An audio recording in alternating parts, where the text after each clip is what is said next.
Hello students, देखिए मैंने आप लोगों के लिए अभी 2-3 दिन पहले एक वीडियो प्रोवाइड किया था जिसमें मैंने आप लोगों को बताया कि आपका जो अग्रवाल का अंशाल पेपर है वो क्लास 12 की मैथमेटिक्स का उसको मैं आप लोगों को यहाँ पर हल कराऊंगा बोर्ड एग्जाम के पहले और आपके बोर्ड एग्जाम की बेस्ट तैयारी भी कराऊंगा। ठीक है, तो आपका इंतजार अब खत्म हो चुका है। आप लोगों को लगभग में लगातार रोज शाम को 7 बजे जो है इस अंशाल पेपर के सॉल्यूशन की एक क्लास जरूर मिलेगी। तो आप सभी लोग रेगुलर भाई क्लास को कीजिए। अगर आप रेगुलर क्लास को करोगे तब जो है हमें भी मोटिवेशन मिलेगा और मैं लगातार आपको क्लासें प्रोवाइड करूंगा। जब आप पूरी क्लासों को नहीं करते हो तो मैं डीमोटिवेट हो जाता हूं और मुझे अच्छा नहीं लगता है कि मैं आप लोगों के लिए इतनी मेहनत भी करता हूं और आप लोग पूरी क्लास नहीं करते हो। ठीक है, और अंशाल पेपर अगर आप सॉल्व कर लेते हो तो बोर्ड एग्जाम में आपको कोई दिक्कत होने वाली ही नहीं है। ठीक है, तो सभी लोग भाई क्लासों को कीजिए और आपको अंशाल पेपर अगर नहीं आपके पास तो मैं आप लोगों के लिए इतनी सुविधा कर दूंगा कि स्क्रीन पर मैं प्रश्न भी लगा दूंगा कट करके, जिससे आपको कोई दिक्कत ना हो। ये आप देख सकते हो, ये आपका अंशाल पेपर है, अग्रवाल का है, सबसे बेस्ट अंशाल पेपर होता है। आप किसी भी प्रकाशन का अंशाल पेपर ले लें, एचएम प्रकाशन का, कोई भी प्रकाशन का ले लें, बस आपको ये ध्यान देना है कि जो सेट हल कर रहे हो वो सेट कौन सा है, उसका कोड जान लीजिए बस। जैसे मैं आज शुरू कर रहा हूँ 2021 का सेट नंबर 1 और इसका जो कोड है देखिए यहाँ पर सेट नंबर 1, ऐसे आप देखिए चेक कीजिएगा। सेट नंबर 1 में EX है, क्या है भाई EX वाला सेट ओपन कर लीजिएगा, किसी भी प्रकाशन की बुक हो उसमें आपको ये पेपर मिल जाएगा। ठीक है ना, चलिए फिर शुरू करते हैं। आप लोग अगर चैनल पर नए हैं तो सब्सक्राइब जरूर कर लीजिएगा। आप लोगों के लिए इतनी ज़्यादा मेहनत की जा रही है तो आप सभी लोग भाई चैनल को सब्सक्राइब कर लीजिए, तभी आपको लगातार क्लासें मिल पाएंगी। चलिए भाई शुरू करते हैं आज की क्लास का। पहले का नंबर प्रश्न में क्या कहता है, बहुविकल्पी प्रश्न है। इसमें बताया जा रहा है कि समुच्चय 1,2,3 में संबंध R निम्न प्रकार से परिभाषित है। किस प्रकार से परिभाषित, आप देख सकते हो कि आपको एक समुच्चय दिया गया है। मान लेते हैं A = आपको समुच्चय दिया गया है, इसमें 1,2,3 तीन अवयव हैं और इन 3 अवयवों पर एक रिलेशन आपको डिफाइन किया गया, परिभाषित किया गया है। इसमें क्या बताया जा रहा है, इसमें बताया जा रहा है 1,2 है ना, 2,2 और उसके बाद 1,1 फिर 1,3, ठीक, उसके बाद 3,3 और 3,2। इस तरीके से आपको एक रिलेशन डिफाइन किया गया है। ये बोला जा रहा है कि यह संबंध जो R है वो क्या है भाई। तो चलिए चेक कर लेते हैं। देखिए सबसे पहले सतुल्य के लिए मैंने बताया था समुच्चय में उपस्थित प्रत्येक एलिमेंट का स्वयं प्रतिबिंब होना चाहिए दिए गए रिलेशन में। तो आप देख सकते हो यहाँ पर कि जो 1,2,3 है, 1,1 आप देख सकते हो 1,1 से संबंधित है ना, 2 से संबंधित है। इस रिलेशन में आप देखिए जो दूसरा अवयव 2 है तो 2 भी स्वयं से संबंधित है, 1 था 1,1 से संबंधित है, 3 था 3 से संबंधित है। तो इस तरीके से प्रत्येक अवयव स्वयं से संबंधित है समुच्चय का। तो हम कहेंगे कि क्या भाई R सतुल्य है। ज्यादा डिटेल्स नहीं बता रहा है इसलिए क्योंकि बहुविकल्पी प्रश्न है, आपको ऐसे ही मैं समझा रहा हूं लेकिन पूरी बात समझा रहा हूं। R सतुल्य तो हो गया, जो दिया गया रिलेशन वो सतुल्य हो गया। फिर बात आती है सममित की। मैंने 4 आपको संबंध बताते, सतुल्य संबंध, सममित संबंध, संक्रामक संबंध और तुल्यता संबंध। ठीक, दूसरी बात आई थी सममित संबंधी की। तो सममित संबंध में मैंने आपको यह बताया था कि अगर A,B बिलोंग करता है दिए गए रिलेशन में तो B,AB क्या करना चाहिए, दिए गए रिलेशन में बिलोंग करना चाहिए। तो मैं देख रहा हूं कि यहां पर देखिए भाई 1,2 बिलोंग कर रहा है दिए गए रिलेशन में। देखिए यहां से 1,2 बिलोंग कर रहा है तो क्या 2,1 जो है इस पूरे दिए गए रिलेशन में उपस्थित है। परंतु आप कहोगे कि जो 2,1 है वो दिए गए रिलेशन में नहीं बिलोंग कर रहा है भाई। आप देखिए कहीं रिलेशन में 2,1 है, जी नहीं है। तो ये R क्या है भाई, सममित तो होगा ही नहीं, किसी भी कंडीशन पर R सममित नहीं होगा। तो ये बात तो क्लियर हो गई कि R सतुल्य है, सममित नहीं है। बात आती है संक्रामक की। संक्रामक की कंडीशन मैंने आपको क्या बताई थी, संक्रामक के लिए मैंने आपको ये बताया था कि अगर A,B बिलोंग करता है दिए गए रिलेशन में तथा आपको ये दिया जा रहा है कि B,C बिलोंग करता है दिए गए रिलेशन में, दिस एम्प्लॉयज बिलोंग करना चाहिए A,C बिलोंग करना चाहिए दिए गए रिलेशन में फॉर ऑल A,B,C, मतलब तीनों एलिमेंट के लिए। तो A,B अगर दिए गए रिलेशन में बिलोंग करता है और साथ ही में कंडीशन हमको ये मिल रही है कि B से शुरू होने वाला एलिमेंट B,C भी बिलोंग करता है दिए गए रिलेशन में, तो हम ढूंढते कि क्या A,C बिलोंग करता है दिए गए रिलेशन में। अगर A,C बिलोंग कर जाता है दिए गए रिलेशन में तो भैया संक्रामक हो जाता है।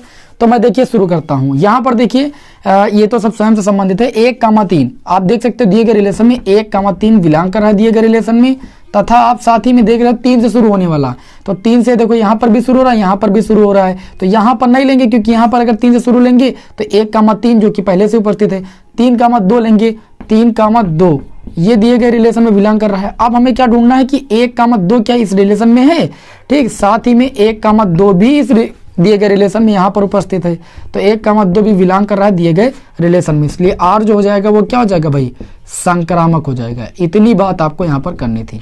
तो ऑप्शन नंबर देखिएगा सेकंड दिया गया है, सतुल्य तथा संक्रामक है किंतु सममित नहीं है भैया, संक्रामक है, सतुल्य है, सममित नहीं है। ऑप्शन नंबर सेकंड इस क्वेश्चन का राइट आंसर हो जाएगा।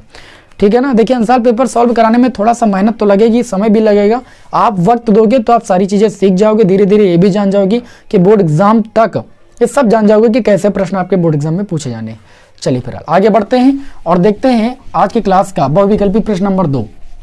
इसमें क्या बोला जा रहा है, बहुविकल्पी प्रश्न नंबर 2 आपका खा जो होगा उसमें देखिए क्या बोला जा रहा है कि समाकलन ऑफ log x। देखिए समाकलन ऑफ log x अगर आप अच्छे तरीके से हमारी महत्वपूर्ण प्रश्नों की क्लासें ले रहे हो तो आपको कोई दिक्कत नहीं होगी, आप जो है महत्वपूर्ण प्रश्नों की क्लासें ले सकते हो। मैंने प्लेलिस्ट को अलग क्रिएट कर दिया है, अगर आप महत्वपूर्ण प्रश्नों की क्लासें कर लेते हो तो आप उम्मीद करता हूं कि जो आंसर पेपर में हल कराऊंगा उसमें आपको कोई दिक्कत नहीं होगी।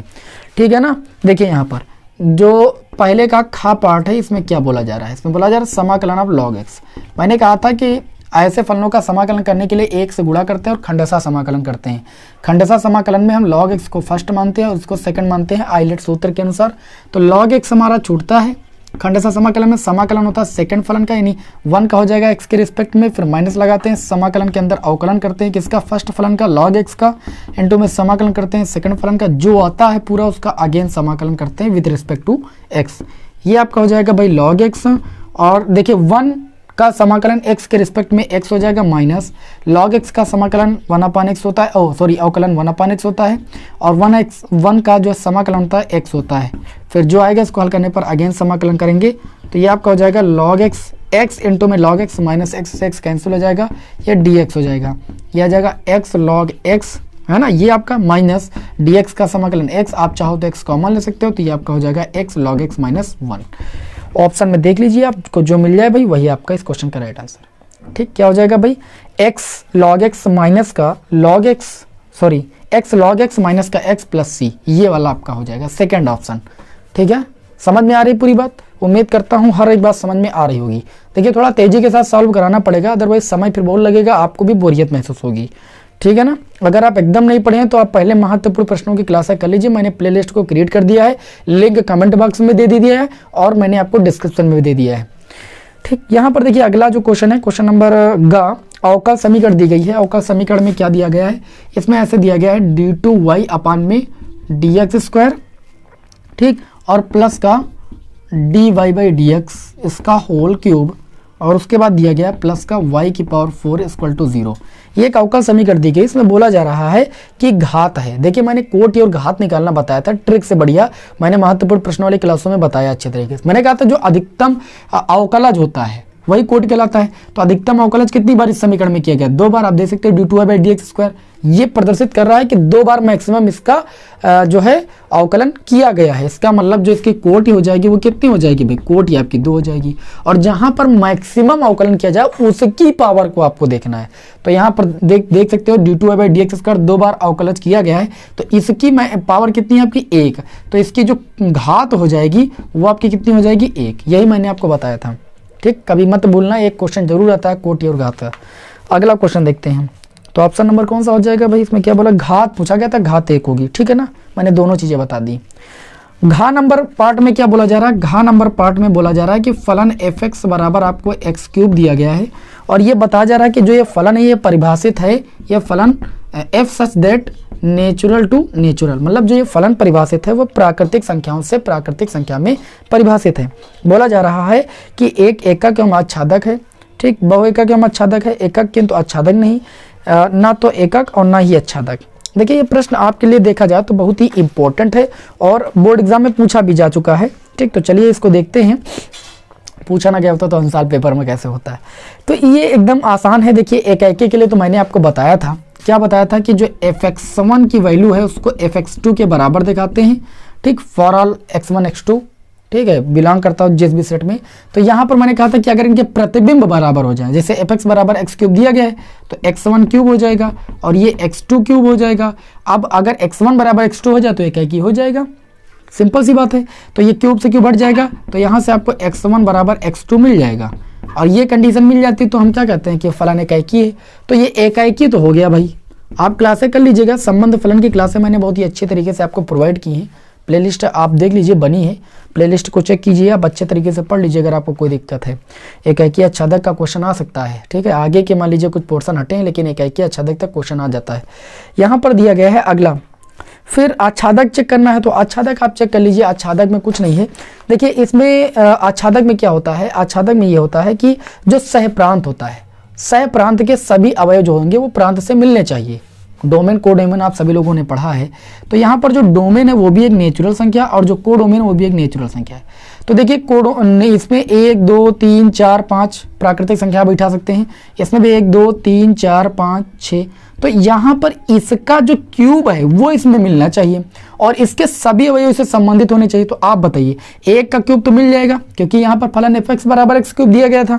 अब 2 का क्यूब देखिए 8 को नीचे मिलेगा, बड़ा बनाएंगे और ज्यादा नेचुरल संख्या लिखेंगे, इसमें सारी नेचुरल संख्या होंगी, 8 मिलेगा। लेकिन क्या 2 किसी का क्यूब होगा, बताइए आप।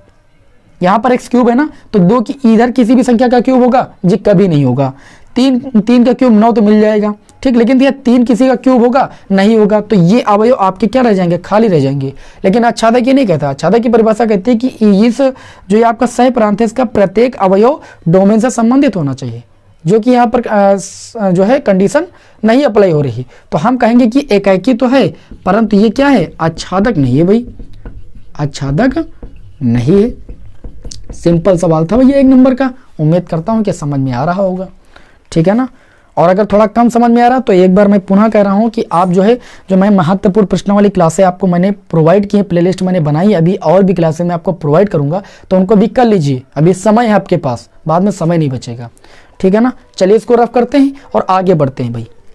बहुत ही सिंपल वे से मैं आपको क्वेश्चनों को सॉल्व करा रहा हूँ, ठीक है। इससे ज़्यादा सिंपल वे नहीं हो सकता भाई, और फास्ट तो हमें चलना पड़ेगा, फास्ट नहीं चलेंगे तो फिर समय ज़्यादा हो जाएगा और क्वेश्चन कम हो जाएंगे भाई। वीडियो को भाई लाइक करते रहिए, आप सब लोग वीडियो को लाइक करते रहते हो तो हमारा भी जो है मोटिवेशन बढ़ता रहता है और आप लोगों के लिए मैं क्लासें प्रोवाइड करता रहता हूँ भाई। चलिए भाई, फिजिक्स का भी आंसर पेपर हल कराएंगे भाई, बच्चे कमेंट कर रहे थे फिजिक्स का आंसर पेपर, ठीक है, सॉल्व कराएंगे। बालाजी लर्निंग कोचिंग चैनल हमारा सेकंड वाला जो है वहाँ पर मैं फिजिक्स आपको पढ़ाता हूँ और उस पर आप देख सकते हो, वहाँ पर आपको आंसर पेपर हल कराया जाएगा, ठीक। चैनल को सब्सक्राइब कर लीजिएगा नहीं किया तो। अगला सवाल है आपका, किस बिंदु पर, देखिए एक यहाँ पर अंगा नंबर सवाल दिया गया है पहले का, किस बिंदु पर y इक्वल टू आपको दिया गया है x + 1, ठीक, वक्र दिया गया, वक्र का समीकरण दिया गया है y² = 4x, क्या है भाई कि स्पर्श रेखा है। सिंपल सवाल है, ठीक है। ऑप्शन दिए गए, बिंदु निकालना है तो आप इसका अवकलन करोगे तो यहाँ से आपको dy/dx = मिल जाएगा, x का अवकलन 1 हो जाएगा, 1 का 0 हो जाएगा, तो dy/dx = कितना मिल जाएगा, 1 मिल जाएगा। इसका अवकलन करोगे 2y हो जाएगा, y का अगेन करोगे dy/dx हो जाएगा और ये 4x का x के रिस्पेक्ट में अवकलन 1 हो जाएगा, ठीक है ना। x का x के सापेक्ष अवकलन कितना होता है, 1। तो dy/dx की वैल्यू आपको कितनी मिल जाएगी भाई, आप देख सकते हो 2 दूनी 4, ठीक, यहाँ पर आपको 2 और ये y आ जाएगा बटे में, ठीक है ना। अब हम क्या करेंगे भाई, dy/dx का मान रख देंगे समीकरण 1 से, समीकरण 1 से इसको आप समीकरण 1 मान लीजिएगा। तो dy/dx का मान 1 आया, 1 रख देंगे, 1 बराबर 2/y, कैंची गुणा करेंगे तो y बराबर कितना मिल जाएगा, 2, y बराबर 2 मिल गया, y का मान रख देंगे तो x बराबर कितना आ जाएगा, x बराबर देखिए इधर y के स्थान पर 2 रखेंगे और ये 1 इधर जाएगा तो माइनस हो जाएगा, x बराबर 1 आ जाएगा। जब भी निर्देशांक लिखते हैं तो पहले x अक्ष का निर्देशांक लिखते हैं 1, फिर y अक्ष का निर्देशांक 2, तो बिंदु हो जाएगा 1, 2। सिंपल सवाल था, ठीक है ना, तो याद रखिएगा ऐसे प्रश्नों को। अगला देखिए भाई, दूसरे का पार्ट, दूसरे के का पार्ट में क्या बोला जा रहा है, दूसरे के का पार्ट में ये बोला जा रहा है कि साइन, मस्त सवाल है बढ़िया सा, 1 नंबर में पूछा जाता है अक्सर, साइन इनवर्स ए प्लस कॉस इनवर्स ए का मान ज्ञात कीजिए भाई। आप लोगों को प्रतिलोम त्रिकोणमितीय फलन जब मैंने चैप्टर पढ़ाया था तो उसमें एक सूत्र बताया था कि जो sine inverse x plus cos inverse x की वैल्यू होती है वो आपकी π/2 होती है। तो आप देख सकते हो ये sine inverse x plus cos inverse x के रूप का लिखा हुआ है। यहाँ पर एक्स कोई जरूरी नहीं, एंगल सेम होना चाहिए, बस कोई भी एंगल हो, ठीक। तो ए लिखा हुआ है तो सेम है, तो sine inverse x plus cos inverse x के रूप का लिखा है, तो इसकी वैल्यू भी π/2 के बराबर हो जाएगी। तो ये आपका हो जाएगा साइन, और इसके स्थान पर हम डायरेक्ट लिख सकते हैं π/2। साइन π/2 का मतलब साइन 90 डिग्री, साइन 90 डिग्री की वैल्यू 1 होती है। ये आपके इस क्वेश्चन का आंसर हो जाएगा। दूसरे का खा पार्ट देखते हैं। इसमें बोला गया है कि जो x प्लस वाई की वैल्यू है वो एक आव्यूह के रूप में दी गई। आव्यूह को जोड़ना घटाना भी मैंने आपको बताया है, 2 - 4 0 6, और उसके बाद दूसरी समीकरण दी गई है x - y बराबर कितना दिया गया भाई, 4 2 और -6 8, ये दिया गया है। बताया जा रहा है तो x तथा y के मान ज्ञात कीजिए। अरे दो चरराशि वाले रैखिक समीकरणों को हमने क्लास 10th में हल किया है, बस यहाँ पर आव्यूह के रूप में दिया है। मैंने कहा था सिंपल है एकदम। ये समीकरण 1 मानिए, समीकरण 2 मानिए, और समीकरण 1 + 2 कर दीजिए। जब 1 + 2 कर दोगे ना तो एक चर आपका गायब हो जाएगा। देखिए माइनस का वही है, प्लस का वही, जोड़ोगे 0 हो जाएगा, x जुड़ जाएगा 2x हो जाएगा। RHS में ये तो इसको जोड़ लीजिए। मैंने कहा था कि समान कोड के आव्यूह होते हैं तो उनके संगत अवयव जुड़ जाते हैं, यानी 2 में 4 जोड़ेंगे 6 हो जाएगा, -4 में 2 जोड़ेंगे -2 हो जाएगा, -4 से 2 कट जाएगा ना, प्लस का 2 माइनस के 4 माइनस का 2 बच जाएगा। फिर 0 और 6 जोड़ेंगे -6 हो जाएगा, 6 और 8 6 कितना हो जाएगा, 14 हो जाएगा। ये जब दो इधर देखिए गुणे में इधर जाएगा तो सब एलिमेंट के बट्टे में जाएगा।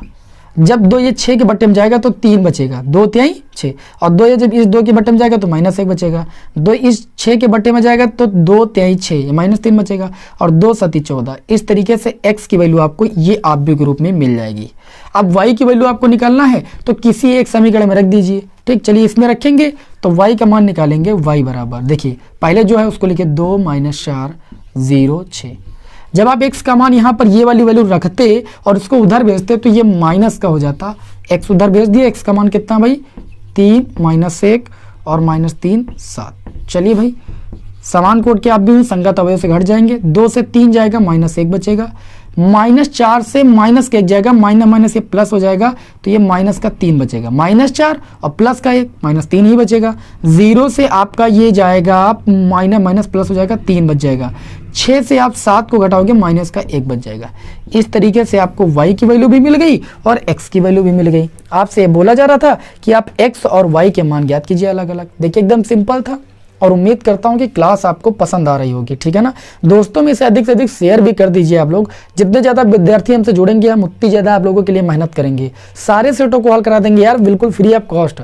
बस आप थोड़ा सपोर्ट तो कीजिए। आप लोगों का जब सपोर्ट होता है तो हम लोगों को फिर ताकत मिलती रहती है भाई, ठीक है ना। चलिए बढ़ते हैं फिलहाल अगले दूसरे के ग नंबर पर, ठीक है ना। इधर रफ कर देते हैं। आप लोग बढ़िया एक रफ कॉपी बना लीजिए, आंसर पेपर को पूरा हल कर डालिए बोर्ड एग्जाम के पहले, ठीक। क्लासे में दूंगा ही, टेंशन आप एकदम छोड़ दीजिए। मैंने कह दिया कि बोर्ड एग्जाम के पहले मैं आपको हल करा दूंगा, सेट तो हल करा दूंगा।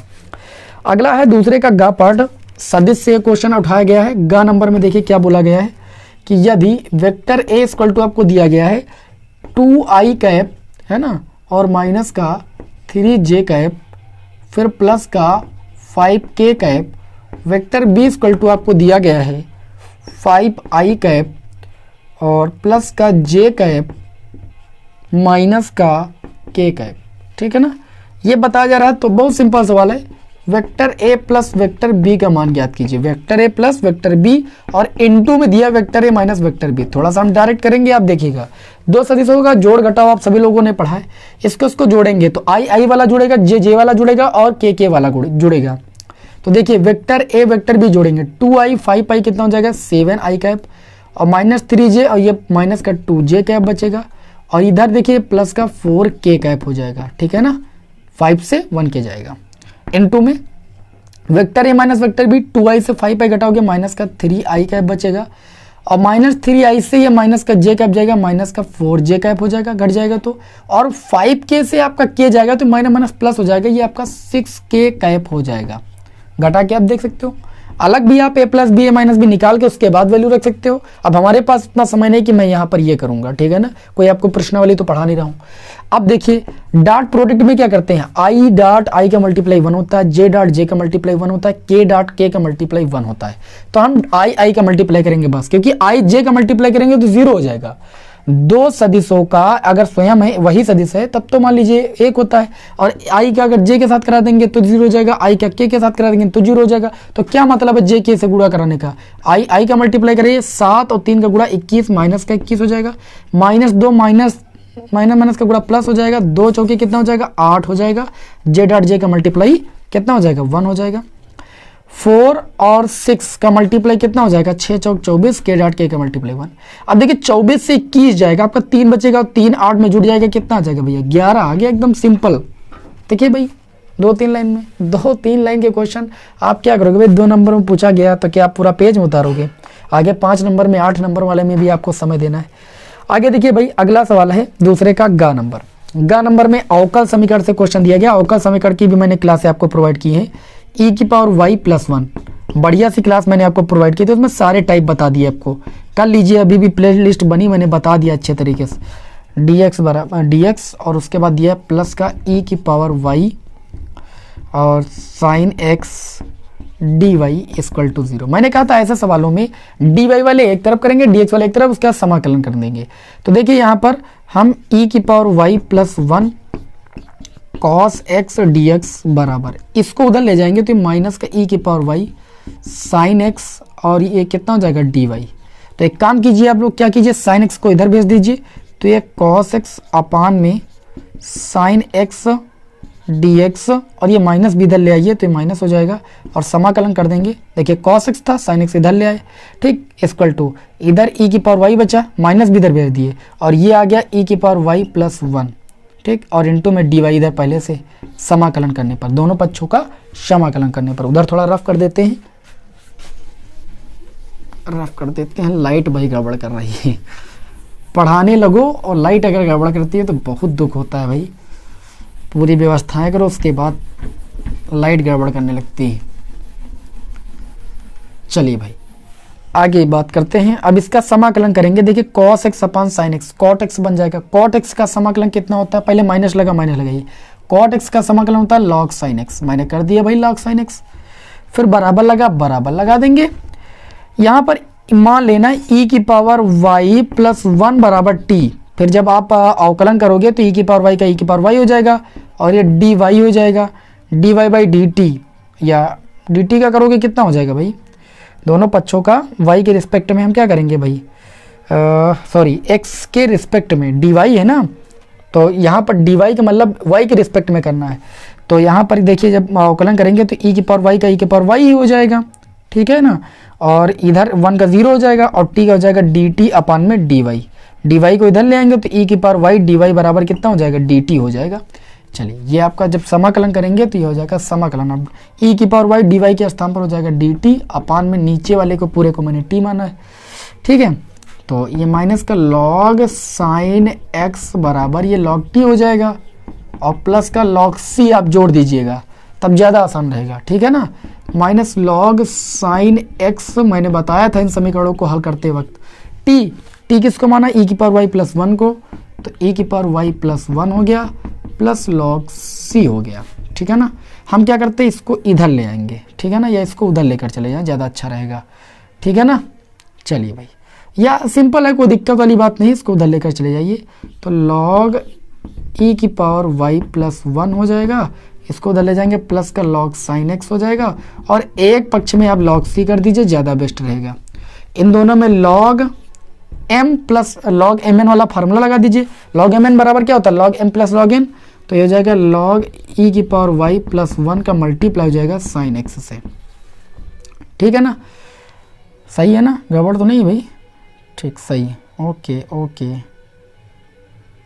ठीक है भैया, बराबर ये कितना हो जाएगा log c हो जाएगा, log से log हट जाएगा, e की पावर y प्लस 1 इंटू में कितना हो जाएगा साइन x, log से log हट गया बराबर c, यही आपके इस क्वेश्चन का क्या हो जाएगा हल हो जाएगा, ठीक है। देख लीजिएगा अपने स्तर से, फिलहाल मेरे हिसाब से सही है।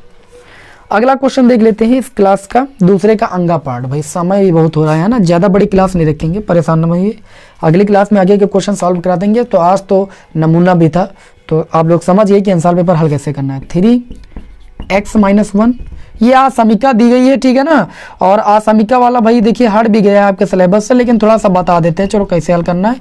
नहीं, कुछ विद्यार्थी बोलेंगे सर जी ने छोड़ दिया है। वास्तविक संख्याओं के लिए हल कीजिए इसको।